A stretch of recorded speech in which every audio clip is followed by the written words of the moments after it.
करवा दो और पेपर लीक कर दो। हमारा क्या जा रहा है, किसानों का पैसा है और चूता मार के हम आपसे पैसा ले लेंगे जो भी आप।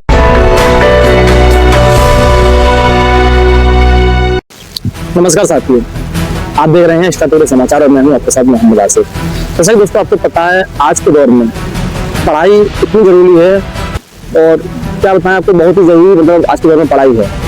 तो आज हम पढ़ाई के विषय पर बात करेंगे, शिक्षा के विषय पर बात करेंगे और हमारे साथ मौजूद है हमारे सोहेल सर, जो काफी समय से शिक्षक रहे हैं और काफी स्कूलों में उन्होंने बच्चों को पढ़ाया है। सबसे पहले तो सोहेल सर, आपका स्टार समाचार में स्वागत। नमस्कार, मैं आपके चैनल से सभी को बहुत पेरेंट्स को भी बोलना चाहूँगा कि आप अपने बच्चों के साथ मेहनत कर रहे हैं तो वो मेहनत आपकी बरकरार रहे।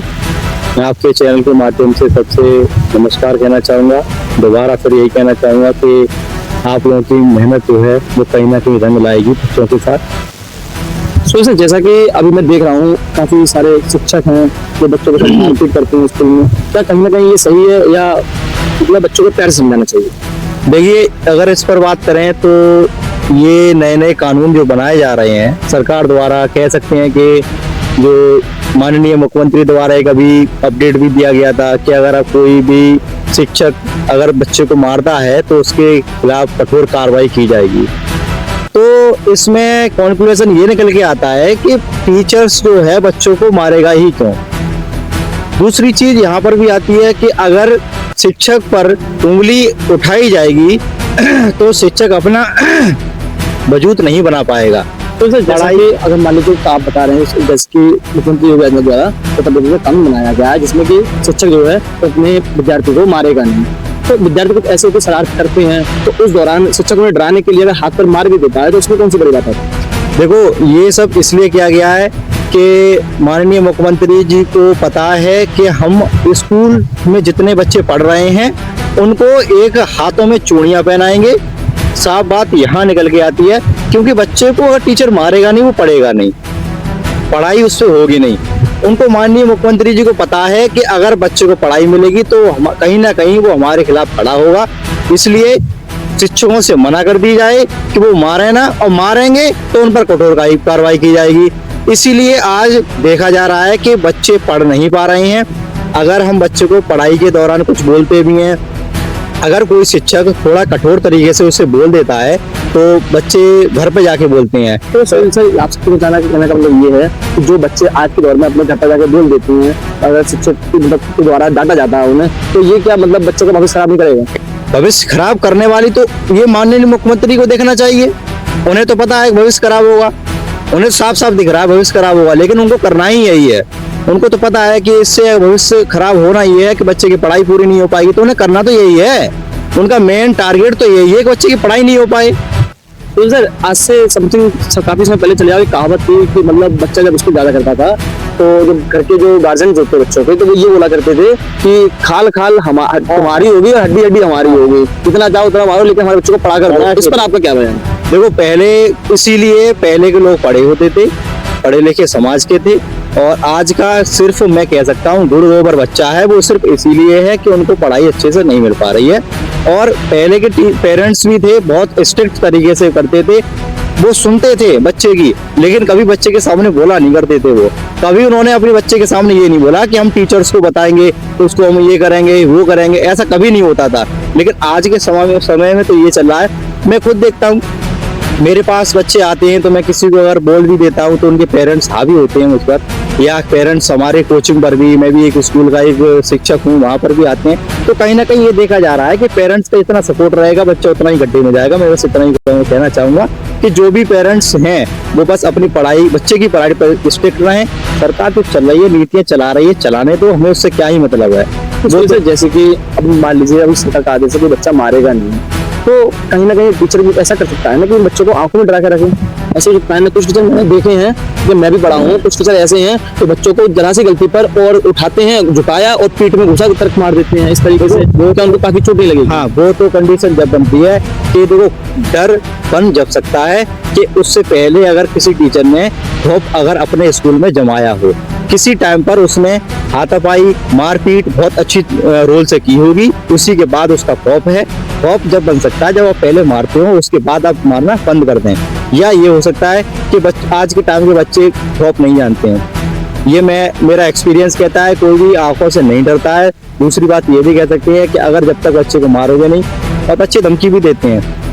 अभी कुछ टाइम पहले ही हमारे साथ भी हुआ था कि काफ़ी समय से हम बच्चे को पढ़ा रहे थे, उसको पढ़ाई को लेकर नहीं हो पा रहा था, वो स्टेबल नहीं कर पा रहा था।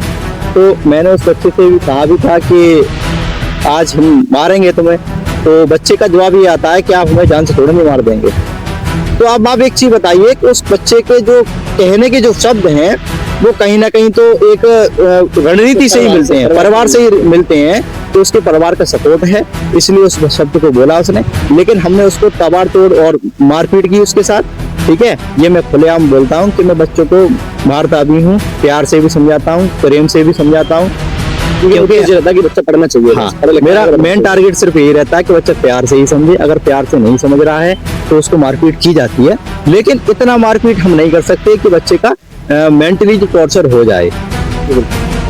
तो जैसे कि बच्चों की पढ़ाई के लिए आप क्या कहेंगे, बच्चों के आगे वाले भविष्य के लिए, बच्चों के लिए क्या कहेंगे? मैं बस पेरेंट्स से यही कहना चाहूँगा कि अगर आपके बच्चे को कुछ बनाना है तो बच्चे की साइड लेना बंद कर दीजिए, और ज़्यादा से ज़्यादा आप स्कूल वालों की सुनो।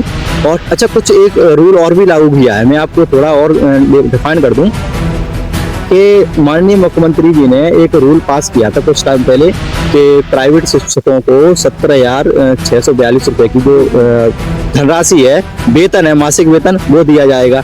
तो मैं सिर्फ मुख्यमंत्री से ये कहना चाहूँगा कि आपने कह दिया और आप कहकर छूट गए।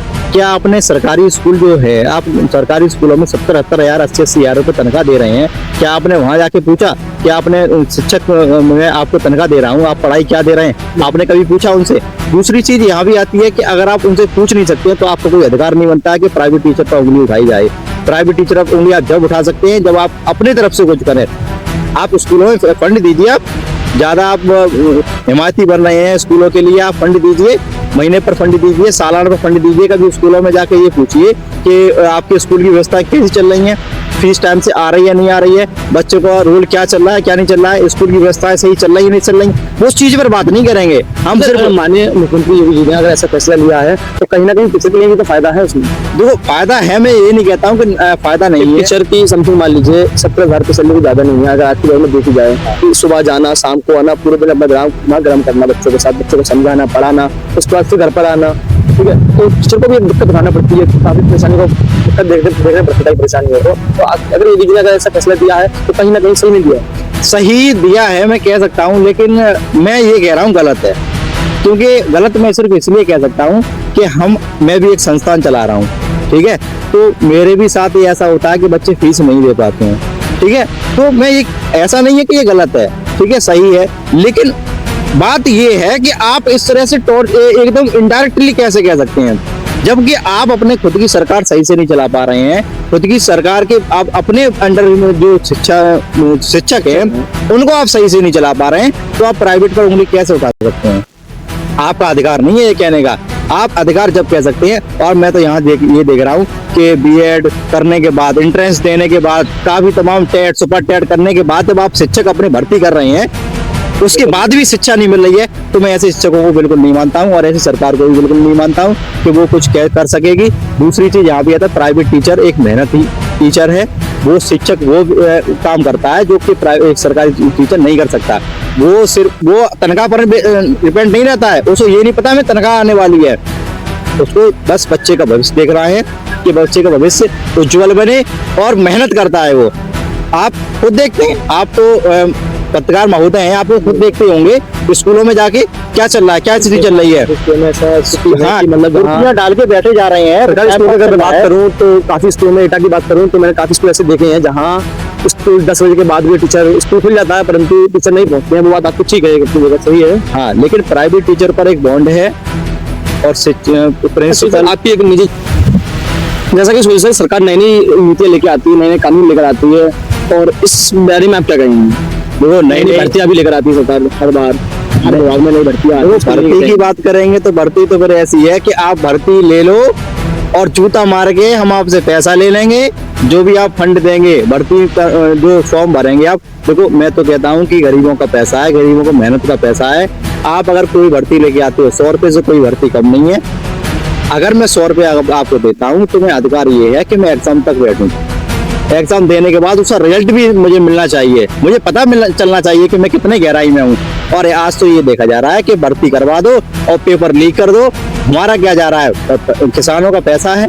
आप अपने कुछ टाइम अभी देखा हुआ 2-4 दिन पहले नीट का पेपर, कितने बच्चों ने अपना सपना सजो के बैठा था कि मैं नीट का एग्जाम दूंगा, मुझे एडमिशन मिलेगा, मैं देश के लिए ये करूंगा वो करूंगा। क्या चला?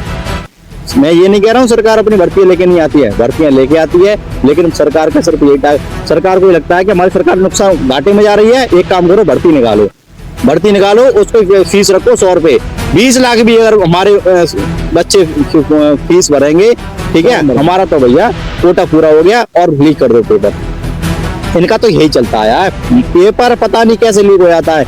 इनकी कोई भी संस्थान सही नहीं चल रही है। पेपर लीक करने का आप रीजन समझते हैं कि लीक ऐसे नहीं होता है, ठीक है, एक व्यक्ति के द्वारा कभी पेपर लीक नहीं होता है, उसमें कहीं ना कहीं काफी साजिशें चलती हैं। पेपर लीक हो कैसे जाएगा? आप ये चीज मुझे आप जवाब दीजिए। दूसरी चीज यहाँ भी कह सकते हैं कि भर्तियां आप निकालते हो, तो मैं तो ये कहता हूँ कि जो बच्चे भर्ती होने होते हैं ना, वो पहले पेपर से पहले ही ले लिए जाते हैं। और ऐसा मुझे नहीं लगता कि ऐसा होता होगा। नहीं, मैं कह सकता हूँ ना, ऐसा पेपर हुआ, भर्ती निकली, आज अगर भर्ती निकली है तो आज भर्ती निकलने का मतलब ये है कि जिस बच्चे को अगर मुझे नियुक्त करना होगा वो मैं कर चुका, पहले ही कर चुका। अब तो भीड़ भाड़ करते रहो और चलते रहो। अभी भी यूपी पुलिस का जो टेस्ट हुआ था, अभी कुछ समय पहले हुआ था, उसमें आपने एग्जाम नहीं देखा, मैंने पेपर देखा था खुद। पेपर इस तरह का था कि यूपीएससी का पेपर भी फेल हो गया उसमें। तो बच्चे कहाँ तक करेंगे? उनको तो पता है बच्चे कर नहीं पाएंगे, फीस हमको हमारे पास आई गई है। तो बच्चे को आप पेपर उस तरह का दो, उसके लेवल के हिसाब से। अगर आप कांस्टेबल का पेपर एग्जाम करा रहे हो तो कांस्टेबल के तरीके से, उसके हिसाब से होना चाहिए, ना कि यूपीएससी के तरीका से। हमें एक चीज समझ में नहीं आ रही। अब उसमें कुछ सवाल ये भी दिए गए थे कि सबसे पहले आम आया था कि आम का पेड़ आया था। अब इसकी चीज बताइए, इसमें यूपी कांस्टेबल से क्या संबंध है? आम आया कि आम का पेड़ आया, वो तो ये वाली बात हो गई कि अंडा पहले आया मुर्गी पहले आई, ये तो ये कह सकते हैं ना। उसमें एक क्वेश्चन और भी आया था कि इंस्टाग्राम पर कौन सी ऐसी टिप्पणी है जिसमें वीडियो और फोटो दोनों अपलोड कर सकते हैं? बच्चा पूरे दिन इंस्टाग्राम पे क्या करवाता है? अपनी पढ़ाई कर रहा है कि इंस्टाग्राम चला रहा है वो? बिल्कुल पॉइंट वाली बात है। जैसे कि अभी मान लीजिए अगर स्कूल के द्वारा बताया जा रहा है कि ऐसा कोई क्वेश्चन आ रहा है कि जिसमें इंस्टाग्राम पे ऐसी कौन सी नीति है जिसमें पोस्ट और वीडियो दोनों अपलोड की जा सकती है। ऐसे सर कहीं ना कहीं सर आपको लगता है कि बच्चा अगर पढ़ाई कर रहा है तो मतलब यूपीएससी की तैयारी कर रहा है या आईपीएस की तैयारी कर रहा है तो उसे क्या मतलब इंस्टाग्राम दिखेगा क्या वो? मैं यही तो कहना चाह रहा हूँ। आप एक चीज मैं ये कह सकता हूँ कि चलो वो तैयारी कर रहा है, तो आप तो ये बढ़ावा दे रहे हो बच्चों को। आप तो कह रहे हो कि आप इंस्टाग्राम भी चलाओ, भर के इंस्टाग्राम चलाओ, यूट्यूब चलाओ। तो वो यूट्यूब और इंस्टाग्राम पर इतना फोकस देगा तो वो भर्ती क्यों लेगा? फिर वो तो अपना करियर सोशल मीडिया पर बनाएगा ना, इन्फ्लुएंसर बनेगा अच्छा खासा, वो पेड प्रमोशन करेगा, महीने के 40-50 हजार